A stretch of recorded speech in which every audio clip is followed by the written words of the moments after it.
Order! Order! You are an incorrigible delinquent at times. Behave yourself, man!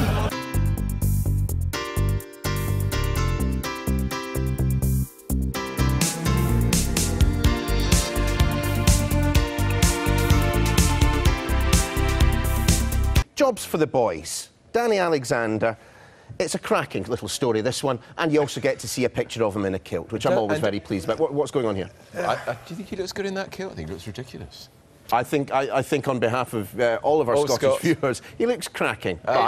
He always looked though with his knighthood. He looks like a collection of spare body parts that have just been stuck together, doesn't he? I mean, he was always out of proportion. Okay, let's end the personal insults about Danny Alexander and go to what the story's about. This is about the revolving door between ministers and civil servants and the departments they've worked in, then going into the private sector. Why is this news? This has happened for years. Yeah, but it's increasing. The frequency's increasing, and there's a committee set up to advise on all this, which can block it. Since 1975, it hasn't blocked a single job. Advisory Committee on Business Appointments. Yeah, and yet if you're in France, you would not be able to take a job in the same sector for 3 years. Here, there's not even a time gap. No, I think the reason the Mail are doing this now is because you've had the Tories in power for 6 years. And we know this used to happen with Labour, happened with the Tories before that, and it's happening again. Look at that. 6 former energy ministers take jobs for energy firms. Whose interest are they representing when they're in government if they're all eyeing up jobs with the people they're supposed to be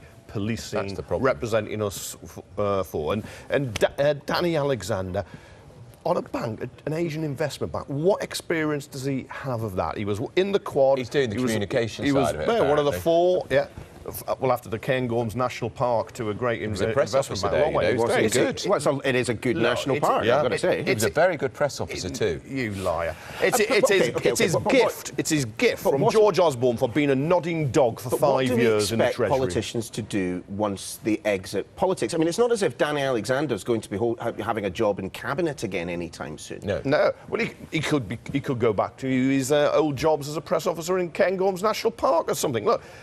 Why should we allow them to be moving like this? Because they're using their inside information and knowledge. Whatever they say, that's why they're hired.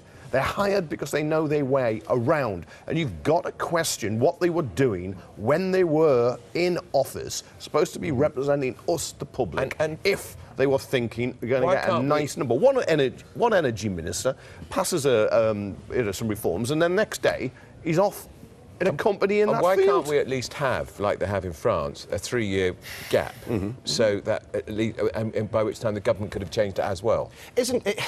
Isn't it perhaps arguable that for civil servants rather than former ministers, there is a greater sin being committed here? They will probably have spent longer within that particular area. Yes. They chose to enter the civil service. That's where their career was going. You know, politicians entering Parliament, aged 25, 30, 35, perhaps dream of becoming Prime Minister or Secretary of State one day, but it's certainly by no means assured. Oh, that's arguable. Yeah, you can argue that if you like, but I think cabinet ministers and others should be covered too. I'm sorry. I've always thought this. I thought in the Thatcher major period. I thought it throughout the Blair Brown years, and I think it now. Cameron's in number 10. It's just this revolving door is not in the public interest.